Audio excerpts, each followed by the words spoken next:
বনানীর আগুন, এফআর টাওয়ারের জমির মালিক ফারুক আটক।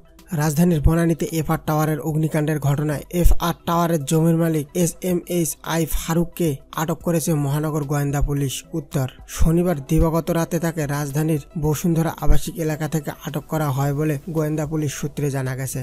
গোয়েন্দা পুলিশের এডিসি গোলাম সাকলাইন শিথিল প্রথম আলোকে জানিয়েছেন, শনিবার রাত 1:30টার দিকে ফারুককে আটক করা হয়। তাকে ডিবি হেফাজতে রাখা হয়েছে।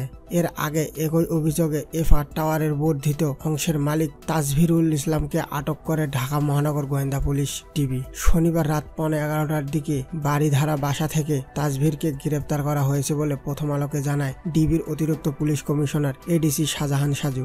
তিনি বলেন, এফআর টাওয়ারের আগুনের হতাহত হওয়ার ঘটনায় বনানী থানায় মামলা হয়েছে। এই মামলায় তাজভিরুল ইসলামকে গ্রেপ্তার করা হয়েছে। গত বৃহস্পতিবার দুপুরে বনানীর এফআর টাওয়ারের আগুন লাগে। এখন পর্যন্ত বনানীর আগুনের ঘটনায় নিহত হয়েছেন 26 জন। আরও বহু লোক গুরুতর আহত হয়ে রাজধানীর বিভিন্ন হাসপাতালে চিকিৎসাধীন। ঢাকা মহানগর পুলিশের গুলশান বিভাগের উপকমিশনার ডিসি মোস্তাক আহমেদ প্রথম আলোকে জানিয়েছেন, বনানীর আগুনের হতাহত হওয়ার ঘটনায় মামলা হয়েছে। মামলার এজাহারে 3 জনের নাম উল্লেখ অজ্ঞাত ব্যক্তিদের আসামি করা হয়েছে।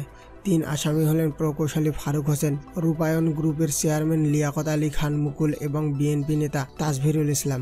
ভবনটি অনিরাপদ ছিল কেন, এমন প্রশ্নে ঘুরে ফিরে অভিযোগ উঠেছে ভবন মালিক, নির্মাতা, প্রতিষ্ঠা ও রাজুকের বিরুদ্ধে। দুর্ঘটনার কিছুক্ষণের মধ্যে রাজুক জানায়, ভবনটির অনুমোদন ছিল 18 তলার, সেটি 23 তলা পর্যন্ত হয়ে গেছে। তবে কিভাবে তা 23 তলা হয়ে গেল, তার সমর্থনে নথিপত্র রাজুকের নথিতে নেই। পুলিশ মহাপরিদর্শক মোহাম্মদ জাভেদ পাটোয়ারিও প্রশ্ন তুলেছেন, গত 14 বছর বিষয়টি জেনেও কেন রাজুক চুপ করেছিল।